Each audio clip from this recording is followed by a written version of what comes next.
More to Marketing. Welcome to More to Marketing, the podcast that explores marketing, product, and everything in business. I'm your host today, Susan, and we're talking about how brands can effectively communicate with Gen Z without alienating millennials or other age groups. Now, I am very thrilled today to welcome JM Herrmann to the show. JM brings a wealth of experience from his over 8 years at a creative agency called Giant Spoon. You may have heard of them, where he was instrumental in building their strategy practice. Now, in his current role at Thinkingbox, JM leads market analysis and insights, identifying emerging trends in brand engagement, social media influence, and content development. And that's key for today's discussion. He's at the forefront of developing innovative strategies to enhance brand presence, client engagement, and most important, market positioning in a world that is just so cluttered at the moment. I can't wait to dive into his insights on how brands can stay ahead in this fast evolving landscape. And I'd love to welcome JM today. Hello, JM. Hello, Susan. Thanks for having me. It's fantastic to have you here. Tell us a bit about your journey and how you got into the way of doing branding and thinking about it differently. Sure. So, as many people in this wild world of advertising and marketing, we all have different paths that got us here. And mine started as a musician. I was in a band and on Interscope Records and toured for 3 years. And before that, a handful of other garage bands and the like. And I think I had a moment where I realized that I wasn't really the tortured artist that everybody needed to hear my point of view in the world. But what I really enjoyed was creating the experiences for everybody to come and share in the joy of live music and to provide that through the atmosphere, the song, the songwriting itself just became a really exciting moment in my life. But what I learned from that was I liked providing the experience more so than providing the poetry. And so I went back to school and I quickly found a really great advertising program that was at Chapman University in Orange. Fantastic program, fantastic time to be there because there were a lot of people that were at school with me that just were insanely obsessed over the world of marketing, and especially some of the innovative greats. A lot of students were going and getting internships and then smuggling out all of the information that they had from the agency so we could all geek out on it. I ended up competing in the National Student Advertising Competition and took first place in that. So that gave me a very strong confidence going forward that this was the right industry for me to be in. And I was lucky enough that my first internship was at Chiat Day. And so I landed at Chiat Day, Los Angeles, working on Activision, and which was a dream client at the time. So I was working on DJ Hero 2 and launched the first Call of Duty Black Ops, which I think Black Ops 9 or something comes out this week or came out this month. So it's been a while. Amazing. And that would have been really fun and different as well to be able to do that kind of advertising. Oh yeah, it was fantastic. It was fantastic and a really smart team. And that was a great way for me to get my foundation in planning and strategy, just because Chiat Day was just so phenomenal at it. And really brought a whole new way of looking at it through media arts philosophy. And quickly I was able to jump over to Media Arts Lab and worked at Media Arts Lab for 3 years on Apple exclusively. Incredible top tier team that I learned from there that have all gone on to some amazing positions, both brand side and advertising side. And I still stay in contact with many of them. And so that was an amazing place to cut my teeth as well, because there was so much opportunity with a brand that is as curious as they are, as confident as they are. And in a world of big data, they made sure to remind us that the universal truths sometimes trump the individual data points, and I remember learning the hard way one time where I brought a data point into a conversation about a video game that I wanted to use for a spot, because that was my job at the time, was to identify the apps that work best for the TV commercials and print ads. And I brought one app forward, and the truth was it was a top selling app at the time and top downloaded app, but it wasn't really, you know, inspiring or cool or designed well. It just happened to be very popular. So I brought that data point forward and was shot down quite dramatically for bringing that forward for advertising. That's where I realized this is something I bring to my team all the time, which is a great humble statement for a strategist is just because you're right doesn't mean it's right. And so Mm. that's something that we've brought forward to know the context of the conversations you're having. So that was wonderful. Got that foundation and confidence in culture and what it means to see your brand through culture, and was headhunted by a startup agency called Giant Spoon at the time that was started by media, actually, some media leaders from OMD, and they ran a innovation lab over there called Ignition Factory, and they were kind of on the outskirts of media innovation. So whenever there was a media budget that was left over, and when I say leftover, I'm talking hundreds of thousands, if not a million, right, from these really big accounts, they were tasked with coming up with something weird and wild and cool. And they Mm. said, "This is great. Let's go start another agency." So I jumped off to go meet with them, and that's where I actually started learning about media innovation and partnerships and the power of having people, partnering with people that really know the medium and really know the culture, and then integrating your brand into that culture. So some of the highlights there were we were able to get the number one podcast for about 4 weeks, I think, 4 or 5 weeks with GE before Serial season 2 came out and knocked it right off that list. And some other great hits where we built um, Westworld down in South by Southwest, and which to this day is still one of the greatest events that ever has happened from a branded standpoint at South by Southwest. So very proud of that one.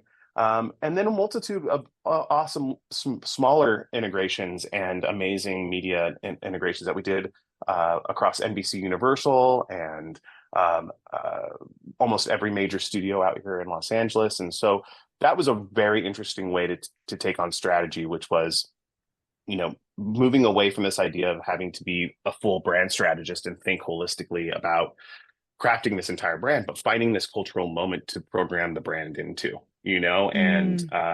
and do it in a way that's authentic. And I think that's where I had an aha moment, because at Giant Spoon, we would have the opportunity ahead of us, we'd have the budget ahead of us, but I still needed to know, what was the brand trying to do? How does this fit into the larger picture? And that was something we weren't really asking ourselves when we first opened the doors of Giant Spoon. That ultimately we would ask ourselves forever with that brand, as we built, or sorry, for that agency as we built out that department.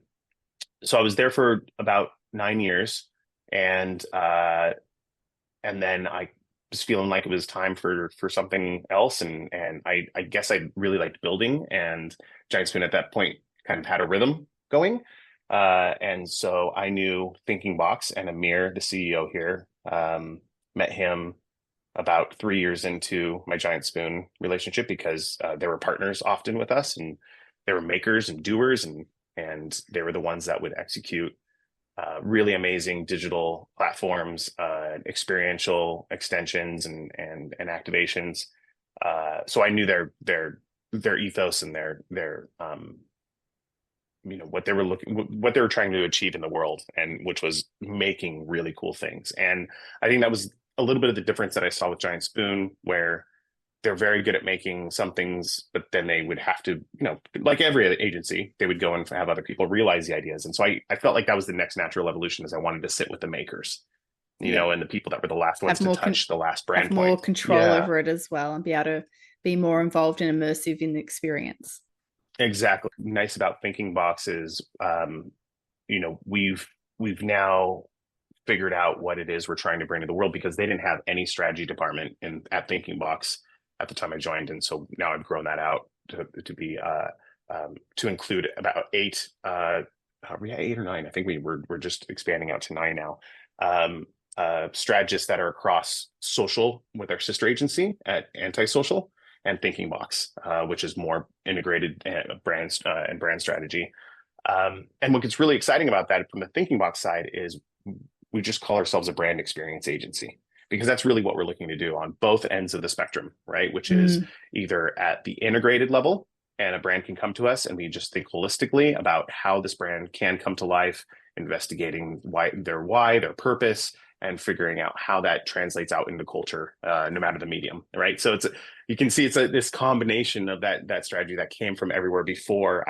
All the other agencies I was at before that have now come to this idea of we don't have to be all things. We don't have to produce all things, but what we do have to produce is something that really guides the experience across the board or on the ground. That last piece when people actually are interacting with a project, or a brand touch point, that is done holistically and makes sense and is going to be impactful, not only just for the brand to be happy that they put something in the world, but is it actually doing something? Does it actually matter? Do we make something that mattered? And so that's great. And that really helps from having a strategy application to a traditionally production company, because now we can think about really about what's going into a project and what's coming out of a project, not just the project itself. And I think that's key to what you've been talking about as well, by having that holistic view of both sides, from the conceptualist through to the activation itself. You really need to hone in on the brand, what its purpose is, and also the audience and how they're going to interact depending on the medium. So one of the things that you touched on a bit, a lot of very newer technologies, but how do you separate the messaging for each generation, particularly if you're trying to have a united campaign but resonate across different groups? How have you been able to tackle that? So there's a really great strategist that I love named Douglas Holt, right? And he wrote two books that I particularly really like. He's written more than two, but these are the two that I really love, which is How Brands Become Icons is one. The other one is Cultural Strategy. And the key takeaway from Douglas Holt is that brands should be brand innovators, not brand imitators, right? And the way that the way that he grounds that is values are evergreen, right? Values should exist throughout the time and the lifetime of the brand. They should never change, right? And you see a lot of brands that are insecure, not confident that they will change their values every every 5 years. Oh, we're this now, or we'll say it this way, or and I think it's the brands that really do become iconic that have these values that just stick, right? And so how that applies to a generation is, well, the only thing that changes with those values is the context around those values, right? And so I think when you start applying the context that exists around the individual audiences, that's where you start getting independent messaging for the different generations, right? But the universal truth, the universal value is still something that's omnipresent across both generations, right? And so that's where it gets very interesting to always go back to your own values. And even when you look at the idea of tribes, right? Like we were talking about tribes a lot, right? Probably about popular, 10 years ago or so, or 7 years ago, but it still matters. It still makes a lot of sense, right? Where you're going after mindset rather than demographic, right? And I think now really where you're going after demographic more than mindset is channel choice, not necessarily messaging per se, right? Because that gets a little messy. My wife really likes TikTok a lot, right? And she probably has the same For You page that someone maybe 10 years younger than her has, right? Because they're just kind of getting served up by interests, not by age, or demo. I'm sure that factors in quite a bit into somehow a little bit of the algorithm, but overall, we're interested in the things we're interested in, regardless of age, right? And exactly. And TikTok just happens to be a channel that ages down in nature, right? But it doesn't stop millennials from using it or being inspired by it. It's just maybe not made for them, as far as a medium, when it's what it's skewing towards traditionally and has been, right? So that's where it gets very interesting with, I see it with channel choice versus generation and messaging. But again, those brands that have those universal truths are the ones that feel like they are not being just reactive, but they're putting messages that are authentic to them and pushing those forward. Mm. Have you seen any brands that have been doing this quite well recently that you think are noteworthy to mention? Oh yeah, absolutely. I think we have an apparel client, and so it's been fun to dive in and look at a lot of great apparel companies that have been doing this well. And I think the one that's a given, and I hate to reference it because they're just always so good. And well, maybe it's good. They should get the credit that they get. But I would say Levi's does a really great job of multi-generational marketing, right? And uh, it's something, even if you haven't been paying attention to Levi's, somehow every single every single young generation gets behind Levi's, and every generation before them sticks with them as well. There's just this loyalty that just keeps going no matter which generation comes next. But there's a specific campaign that came out in 2021 and was called "Buy Better, Wear Longer." Right. And which was great because overall you can tell right away it's a sustainability message. Right. But the way that it came to life through the messaging and through the platforms was completely different for each generation. So with Gen Z, you had that they were connecting more with like eco influencers and education, and then where you had millennials appreciating more of the heritage and legacy of these long-lasting genes, right, and how they are made, right, and where the messaging for the Gen Zers was more about upcycling, and going and finding Levi's at a vintage store, not necessarily buying new Levi's. Go find your Levi's, right, and Love make it. them yours, right? And isn't that great? So it's the same universal truth. It's the same universal value applied in two different formats and two different messaging platforms, right? And I think Mm. that was a very great take on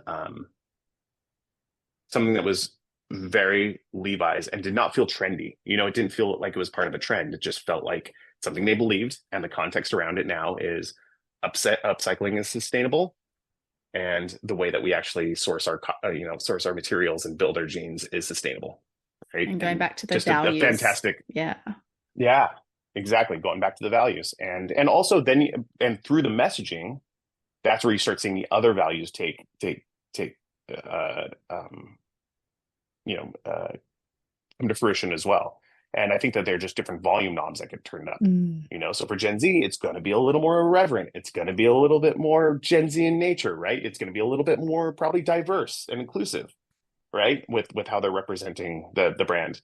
Millennials might be a little bit more reserved and a little bit more about the durability and the functionality and lifestyle, when you're out living your millennial life versus your Gen Z exploration of self, right? So that Mm. that gets really exciting too, that they can layer those other values in appropriately within the message of sustainability. I love it. And that's a fantastic, great example. Have you seen, if you don't have to name the brand, but have you seen a real shocker out there that you're like, oh, that's just a bit cringe?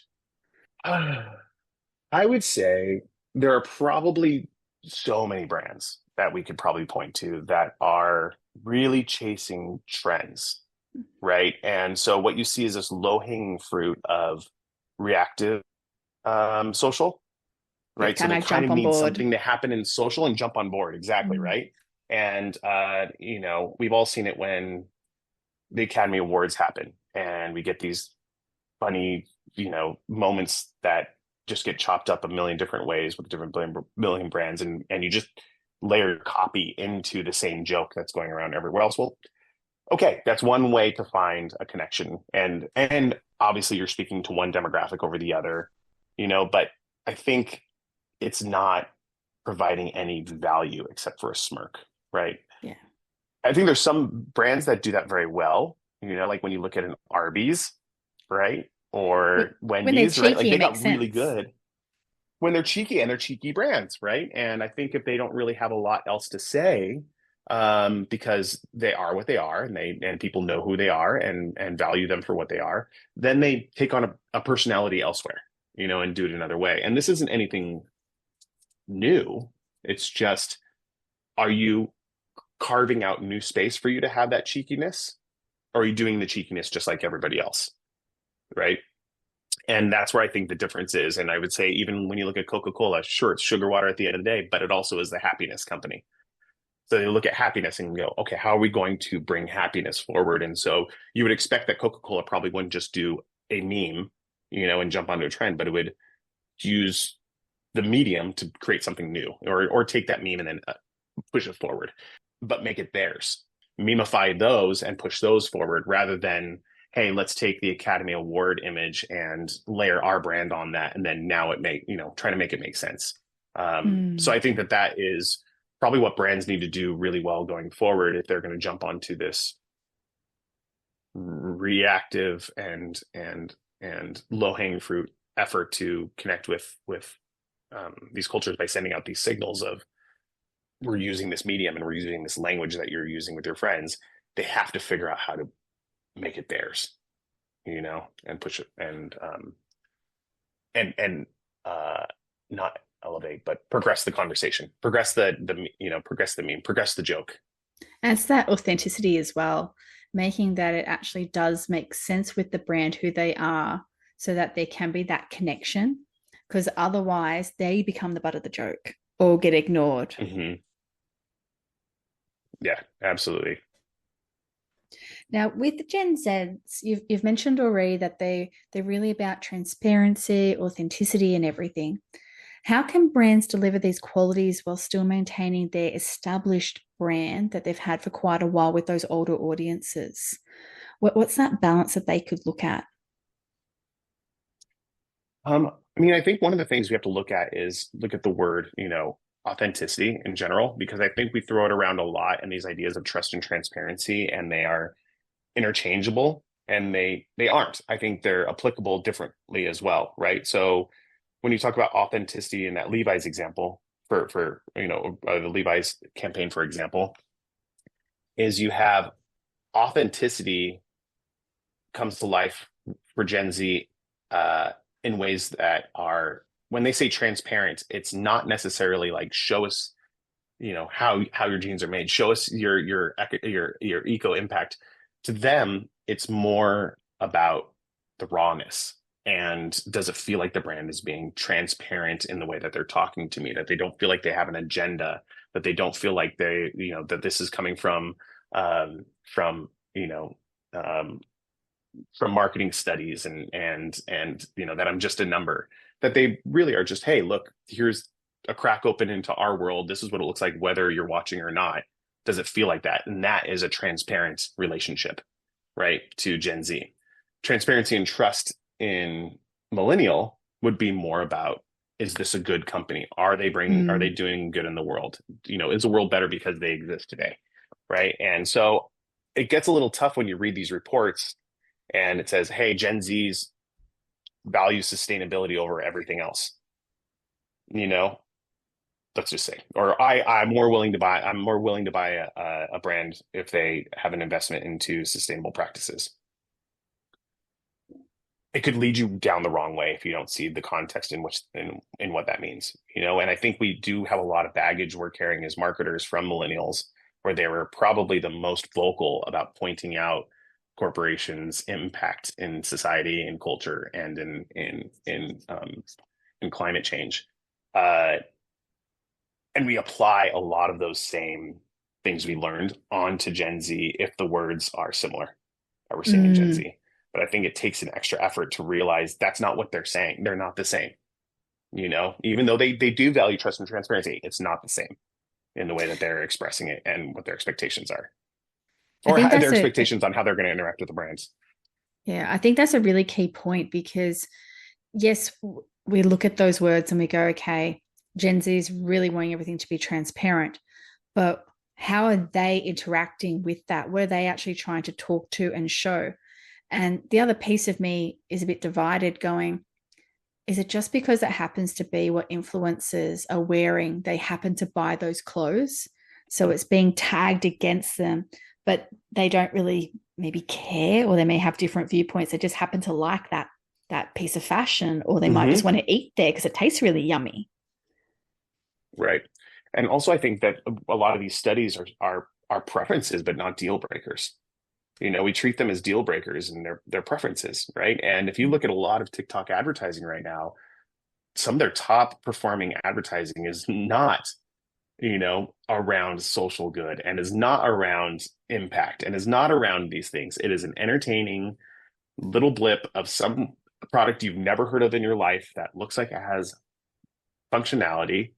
It seems clever, it seems affordable, and it seems like something you want in your kitchen, right? And it's because Yep. somebody's using it and going like, hey, I went on a trip to Japan and I found this shower head that has this filter and I found that you can get it on TikTok Shop. That's their ad and it's impactful and it's working, right? It's not brand building. It's a short-term solution, so a lot of those brands that are doing really well with that advertising are not household brands that we would know, but Mm. they're probably moving product, right? And so that's the tough part is yes, you can be an iconic brand by listening and activating it and taking advantage of the ways that you're meeting those preferences. But don't forget, at the end of the day, they're just looking for the value prop at the right time for them to convert, right? And in that situation, at least. Exactly. And the fun thing about research, I'm sure you've done a lot of them as well.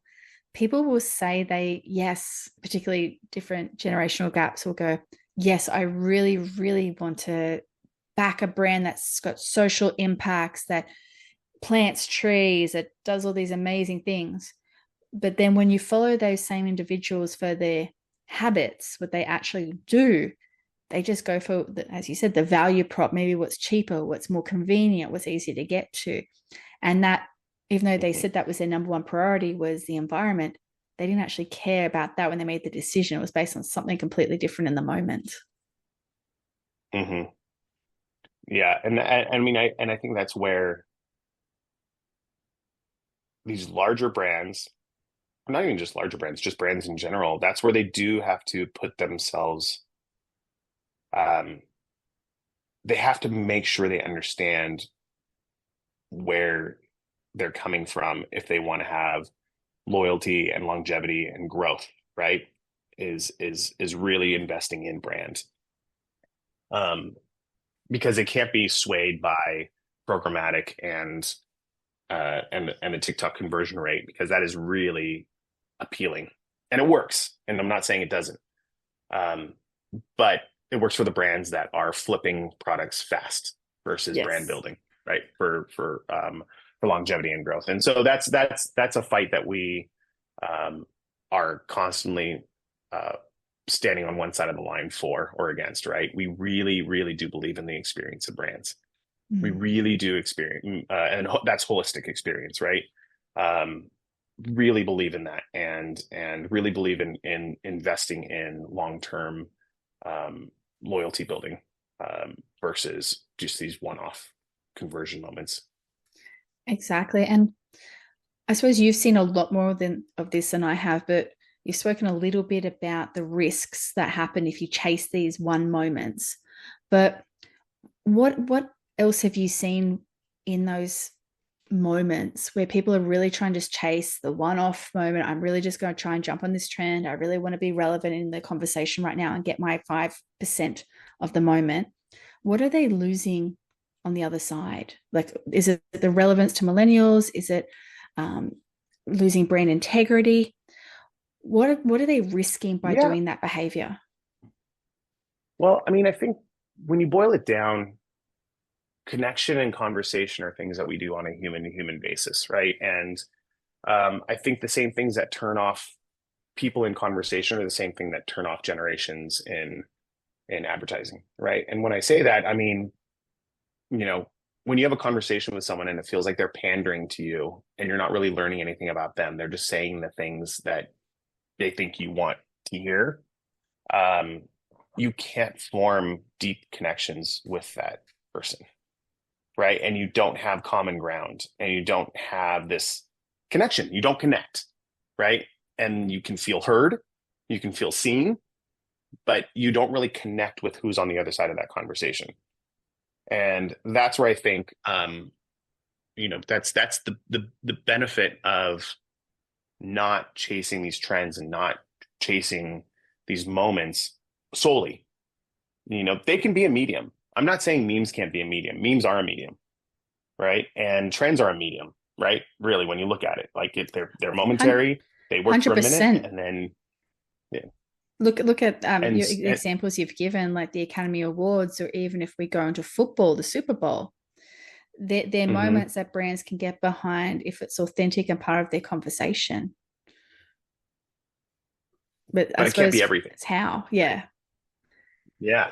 And I think there's, I think if you're a brand that only operates in trends, it's quicksand. It'll work, but that you're going to be for every grasp forward on the vine, pulling yourself back, you're gonna fall back, about 3 more feet into the quicksand. Mm, So it's not a long-term solution, but it can help. But I think that's where you can, you know, it's just so tempting. It's so tempting into today's world of marketing to mm, to find relevance with these quick hits, of chasing trends. But I do feel like they are very valuable in the holistic brand experience. I think memes are, like I said, memes are a language, memes are a medium, but but that's like investing everything you have into billboards today, right? Billboards have a purpose, but you can't just be billboards, right? You have to have a holistic experience, and memes and trends are a part of that. 100% agree. And if we use the billboard as an example, not everyone has a car and drives around to go past it. So you have to have that Right. holistic approach to be where they're going to be at the timely manner. And that comes back to just the basic marketing principles of know your audience, be where they're supposed to be. But also with your message, make sure it's not compromising you, because memes, as an example, I personally feel can be a bit dangerous if you get the meme wrong. If you if Mm-hmm. you do something that's too crass or too political or too something, that can really alienate you fast as well. So it's about being authentic to whatever the brand is, but at the same time, not going too far one direction, I'd probably say, if it doesn't make Uh-huh. sense. Yeah. I mean, also timing of it matters, right? That's Mm, another thing that's really tough with meme marketing is, when we went through the last phase of demure, right? Like even that, if you were there and participating in the first week of that meme, you're way behind now. If you did it 3 weeks out, 4 weeks out, it's done. We're on to the next thing already. And where that gets really difficult is one thing is if you put it out there in the world, it has to be explained at that point. If you're getting it out to a third ring, fourth ring, fifth ring culture circle, right? yep. Now people have to go like, oh, why is that funny? Oh, it's funny. Oh, it started on TikTok. Oh, okay. So that's funny. Okay, I'm on board now. I get it, right? Because they weren't there for maybe the beginning. Or if they are a cultural, central circle, now they're seeing it come back in their feed 4 weeks later, and the brand looks out of touch, right? And there's two reasons that happens. One is a brand could just be out of touch. That's one. But two, also, it's very difficult with these always on cycles to be operating in real time very fast. That's something we actually really built our business of antisocial around, is making sure that we are building something that can activate now, that can activate today. So if we are going to do any meme media choices, then we could do that within a shorter timeline than before, when we had some accounts where we were planning out content strategies a month in advance, Yeah, right? And then by the time we publish, it's not funny anymore. It's not as impactful anymore. So it's really is about being always on in that center of culture. If you're going to do it right and be part of the active conversation, right? exactly. And I'm not sure about your view on this, but in some cases, have the brand that it can, I suppose, comment back when people comment on it. Have that dialogue where it really is, you can talk to the brand as well and have a bit of fun with it. Yeah. I mean, that's also a really good point of, it's almost the dog chasing the car, right? Where you can use all these chase these trends, and you catch one and you do well.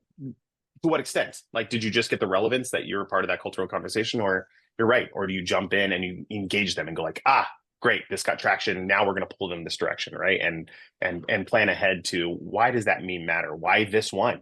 Why this Mm. one for our brand? and be selective, not just because it's the one of this week. It matters because it's this brand.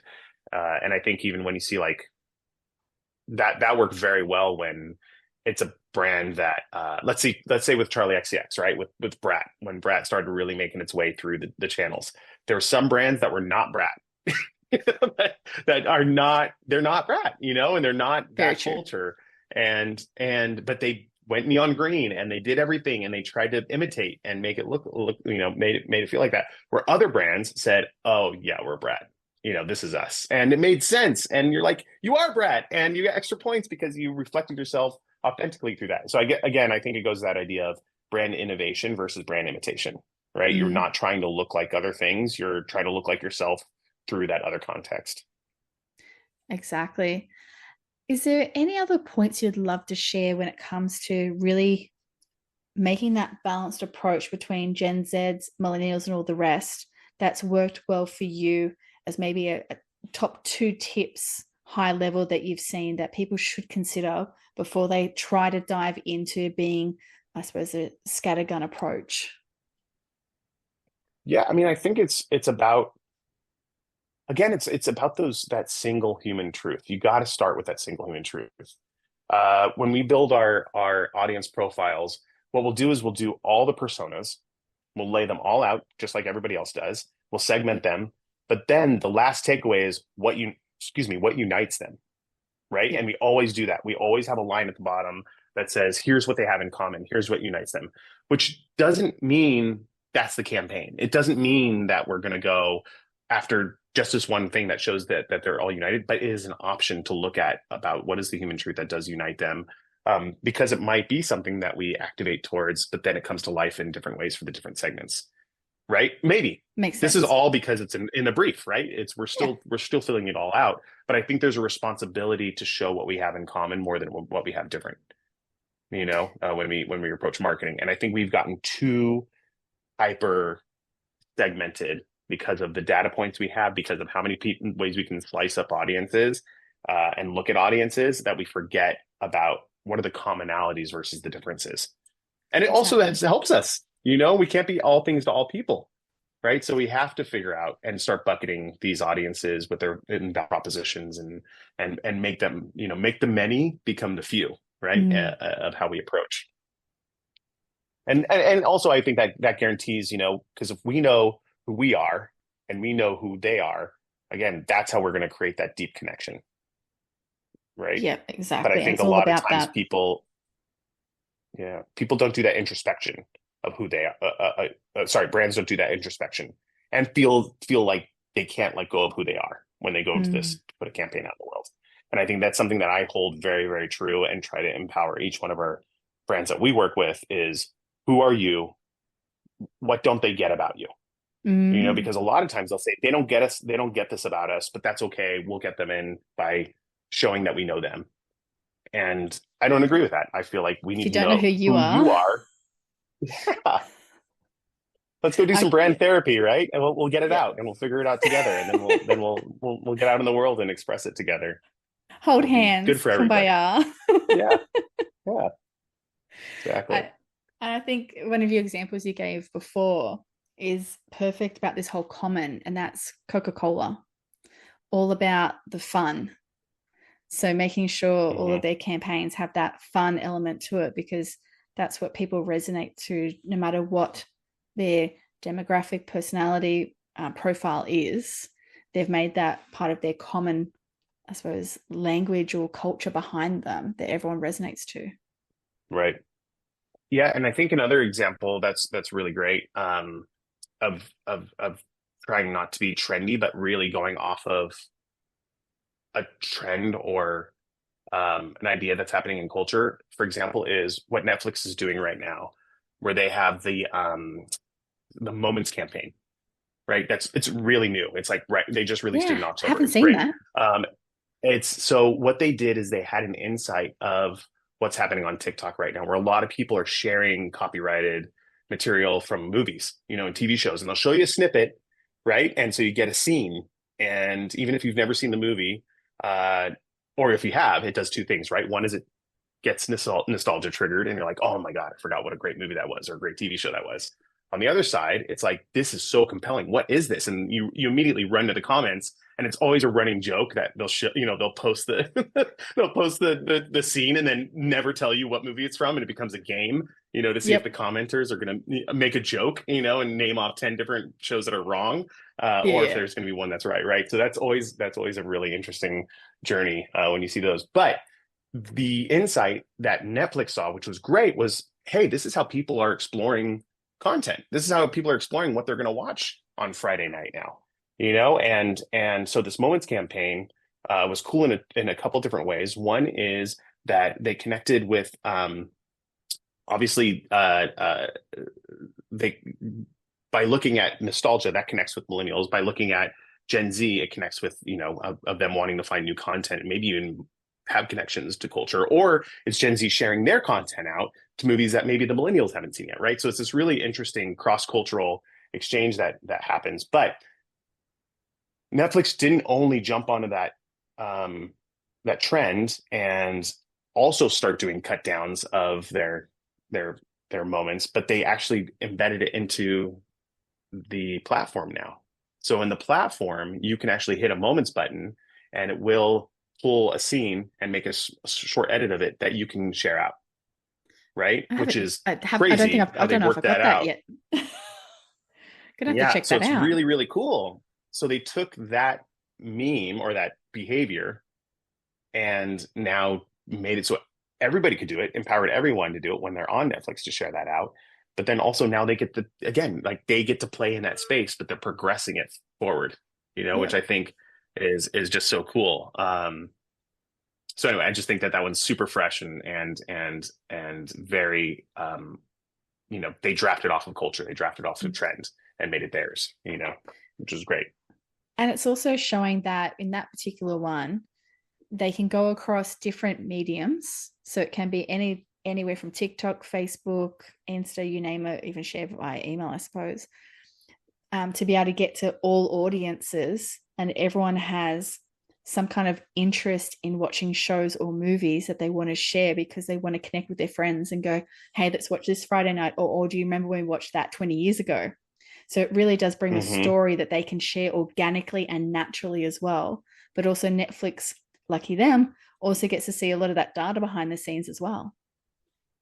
Right, right, absolutely, yeah. And so, yeah, and then also they become the provider of that. Become the provider of nostalgia. They become the provider of curiosity. They Exactly. become the provider of finishing the story, right? That you And only where saw do a I put snippet my of. money into? What shows and movies do I then go out and get the rights to for a short period of time? Which ones do I let go? Uh-huh. It has, or Yeah. which ones in the future should I be looking at buying? So Hmm. and also the remakes, because nostalgia, there's so many remakes now too, so that opens up that door Of for them. course, yeah, right. So really can a moment like that can then equal so much more in the future as well, which we were talking before we jumped on about AI and how it's created by humans right now and doesn't know the future. At least with this, there's data there that can help predict what would be of interest for people as well, and hopefully help that cycle of Hmm. let's get things that people are wanting to see at the right time in the right moment. Yeah. Yeah, again, I mean, that's a really great example, and I think another example that follows suit is that uses that kind of idea of uh, entertainment on a personal level, informing, pulling the data of that to not just inform the business, but also um, reflect back to people that this is what you're into or what people are into. Mm. The fact that it gives you the opportunity to find a moment where you're like, ah, that's one of my favorite scenes that I'm watching right now. I forgot. Let me click this button, and then you send it out. Like you just made a personal advertisement for Netflix in that way. That was directly from Susan Walsh's point of view of the movie that she was just watching, right? Like that is an amazing, amazing usage of data as advertising, right? And I think the other one that's really cool is Spotify. Spotify is cross-generational in the way that they have a platform that is for everybody, absolutely everybody. I remember I was using Spotify when when my grandmother, who had dementia at the end of her life, I was using Spotify to go back and play songs from her high school years. So Yep. it really does have everything for every generation. But what was really cool is when they actually took that data and then gave it back to you. That helped kind of build your own, showcase your own persona and showcase your own self through your own data points as it relates to music. And I Mm. thought that was a fascinating moment that was also cross generational. Because Gen Z was doing it and millennials were doing it and Gen Xers were doing Mm. it and everybody was doing it. And it didn't matter which generation you were taking part in that marketing moment, you know? So I thought that was a pretty powerful uh, lookalike, moment to what Netflix is doing currently. It'd be cool to see if Netflix even did that, Mm. did like a end of the year wrap up as well.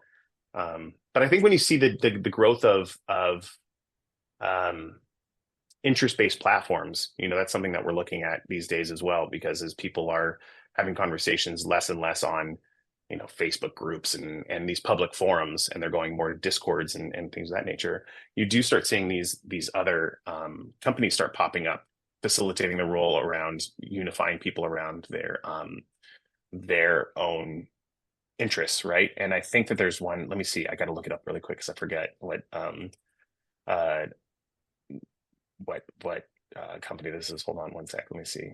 Um, Yeah, I'm finding that there's a lot more conversation happening on business forums, like such as like LinkedIn, where traditionally when it used to be more about strictly business, now some people are starting to delve into the more let's do connections within LinkedIn as right. well. So it's interesting to see evolution of platforms change, to see how is Facebook going to evolve? How will TikTok evolve? What will be the new TikTok? So, and then Mhm. how does that then connect with people and generations as well? Exactly. Going back to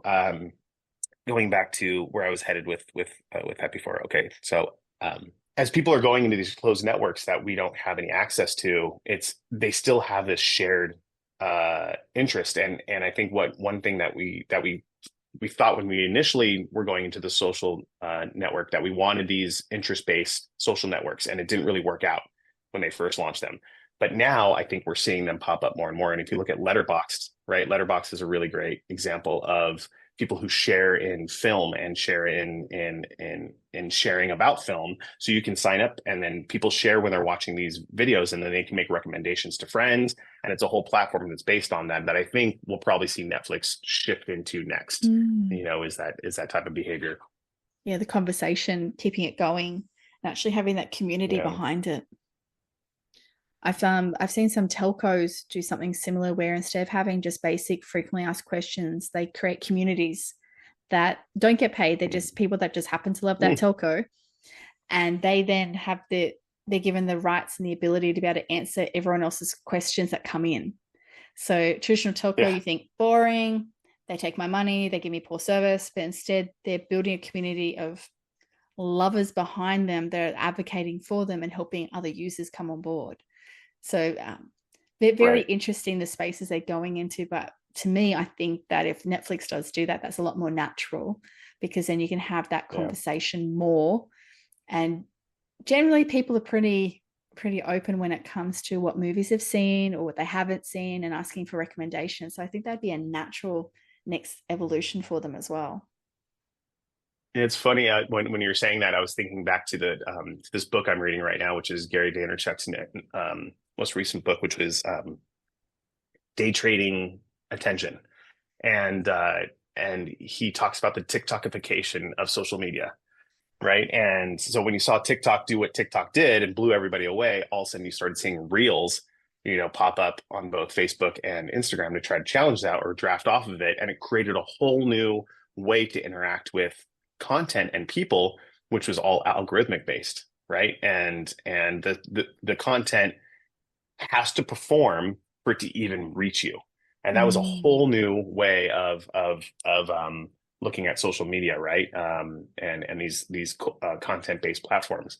Um, and when you were just saying that, I was just thinking to myself like, oh, it's a redification of these brands as well, right? Because they exist on Reddit, but now people want to give more hyper specific places that are branded for people to have those conversations, right? So it does feel like that might be the next evolution, is how do we take what's on Reddit and start placing these brands like the telcos. I know Apple does the same thing, that they have they have the forums where people will jump in and help before their technicians Mm. even do. And the technicians will help and like lock in solutions, as well as the community. So yeah, or they're getting a lot of free labor, one or the other.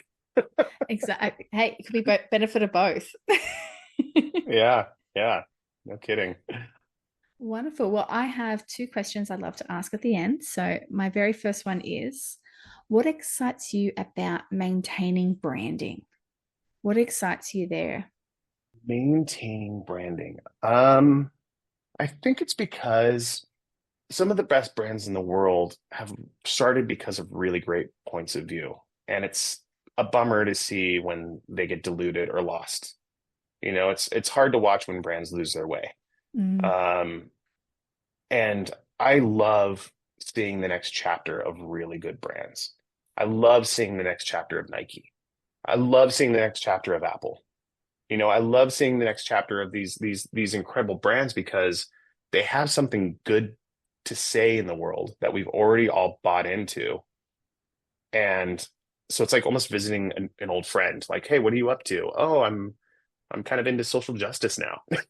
Cool. Like that tracks, like that, like you look back at like a Nike and you go like, oh, really? Oh, wait, no, that tracks. That's cool. Like I get why you would do a Kaepernick thing, right? Or you talk to Apple and go like, hey, how's it going? And they go, yeah, we're kind of into AI now. Oh, really? How so? Well, everyone else is doing it, in a way that isn't very private or secure, but we're going to do it in a way where it's on the devices. So we're doing it a totally different way. And I'm like, that tracks. That's cool. Nice to Yep. see you're still innovating, and you have these conversations that are ongoing. And I think one that I really love is Airbnb. And I think Airbnb um, is such a cool, more recent brand that had to prove its worth and value and make this and get to this icon status, right? Because they didn't have legacy. So they really needed to reflect what's happening in culture. And I think, you know, when they came in with this idea of belonging, which was not a new concept, that was in 2014 when they first came out with this idea, but they've owned it since.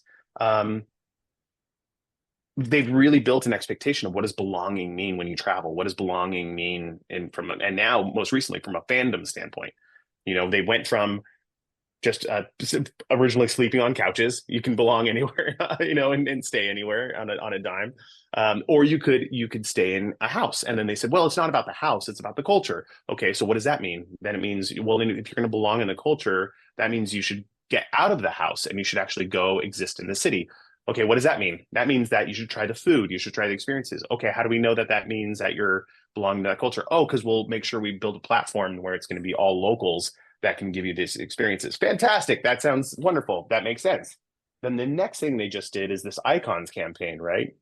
And the icons campaign that launched, I think, last year, maybe it was earlier this year. It's been a long year. But they now started doing these themed stays, right? You could stay in the Up House, or you could stay in, they, what else? They just a bunch of different built out houses.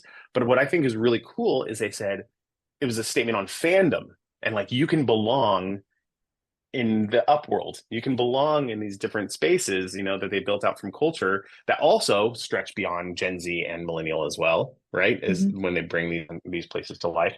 So I just feel like that is the power of branding, is that you build this expectation and this relationship that just gets um that the cup of connection just gets filled more and more each time with every behavior that you do. So that's externally, and the benefit from the consumer. The benefit for the brand itself is it makes decision making so much easier, Mm, right? It 100%. is the ultimate gauge of what you could do versus what you should do, right? And it gives you purpose that's beyond making a profit. And I think that is ultimately why it should exist, for both the consumer benefit and for the brand benefit. Because either one, if you're giving up brand for the consumer or you're giving up consumer because for the brand, and you're trying to shove values systems in ways that are not relevant to those consumers anymore, that doesn't work either. So it's this symbiotic relationship that again, goes back to what we said earlier. You have to know yourself and you have to know who you're talking to. Exactly. And it's about caring too. Not just acknowledging. It's not just being curious. It's literally caring. You have to care about them, not just be curious about them. Exactly. And have it as part of your story. So it's another, like almost like a chapter to it as well. You're growing it out, building it out. So it's growing with them and with you. Yeah. And we're working with a B2B company right now, and we're doing that thinking at the topmost level of trying to help them figure out a simple way to judge the ways that they come to life and also be inspired in new ways to come to life.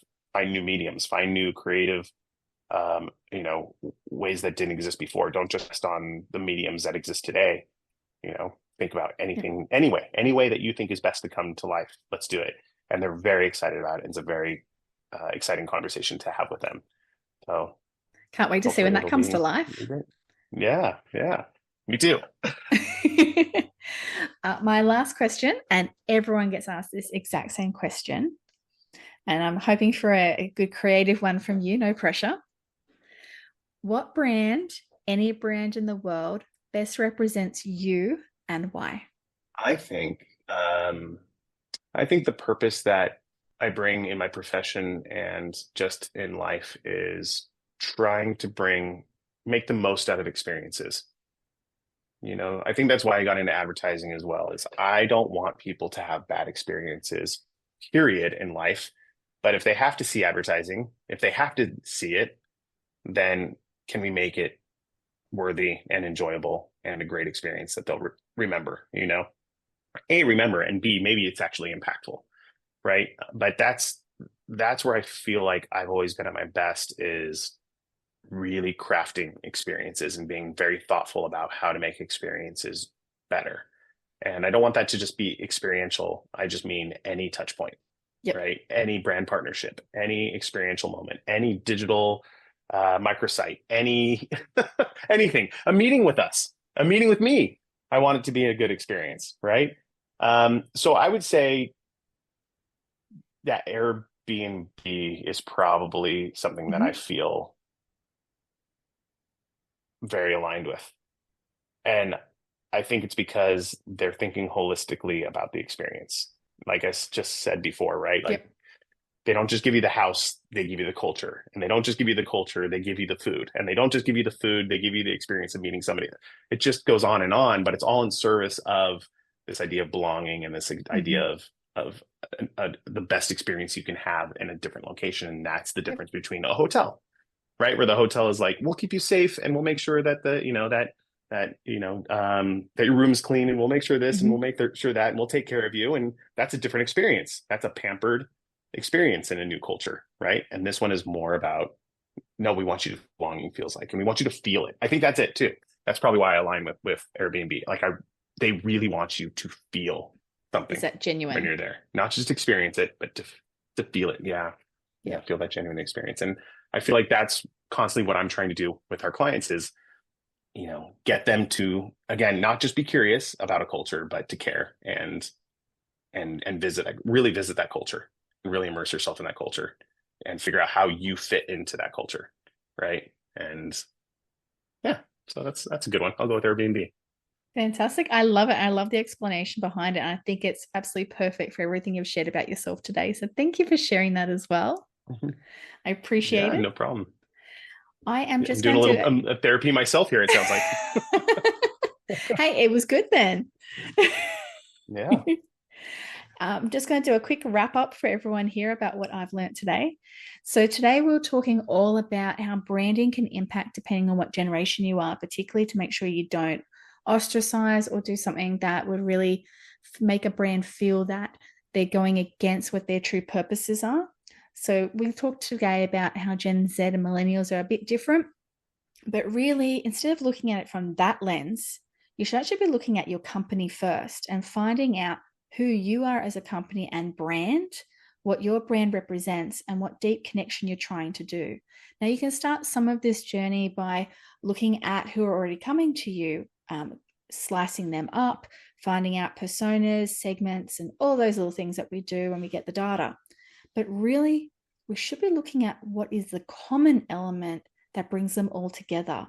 What unites them? What makes them all love you or use you or come to you or talk about you? What is that special sauce that no one else has, hopefully, that you can have as part of your differentiator in your brand to help you stand out when you start going through your storytelling, and then how you do it when you're out talking with fantastic brand agencies to bring it to life. Now, when we're talking brand can become an icon over time, but that takes a long time to build that. So really you need to go back to what your values are as a brand and ensure that you're sticking to more of your evergreen. Now, yes, you can jump on some trends, but make sure that they make sense and they're more in that authentic space. Now, we have to be careful here, depending on what generation you're talking about, Gen Zs, millennials, etc. Certain words do have different resonancies with them. So authenticity, trust, transparency, and value can sometimes, and when I'm talking value proposition here, they can sometimes have a different context. So ensure that you understand those nuances, because that can impact what you create in the end. And you want to make sure it's a holistic experience. Ultimately, when we're doing branding, it's about having that connection and driving conversations. We want to make sure that it's timely and engaging, so that when you do jump onto any of the trends, or if you're just doing your normal calendar of activities, that it makes sense and that you're thinking about the channel choices. Because we all know everyone that's in different generations may use different genres and types of media, but they also may all use the same. So you might have an 80-year-old who loves Taylor Swift as well as a 16-year-old. They're not going to go and do a profile against age there. It's going to be about behavior. So you've got to be really careful to be able to understand that, so that your content makes sense. And again, it has a holistic approach. Look out for signals. Make sure that you're not just jumping on and reacting to that low fruit that's just hanging around there that you could jump on and maybe do a meme on. If that's not you, try not to jump on it unless it makes sense. But if it's part of your overall strategy, then by all means, but make sure that it makes sense with the context and who you're trying to reach at the same time. Because again, we come back to the same phrase, holistic experience, deeper connections. We want to make sure that that makes sense, because we want to build loyalty, longevity, and growth, which takes time. Is there anything else you'd love to add to that, JM? And I really couldn't say it better myself. That was a fantastic wrap up. Yeah, I mean, just ultimately, it's real connections come through real brand promises, and so it just comes down to make the brand promise and keep that promise in whatever way it takes form. And that's, I think that's my secret to success. So might as well be a brands too. I love it. Thank you again for coming on today. And thank you as well for sharing all your amazing insights. Don't forget, everyone, to follow JM on LinkedIn. I'll add his details to the show notes too. And also don't forget to add more to marketing to your playlist so you don't miss out on future fabulous guests. More to marketing.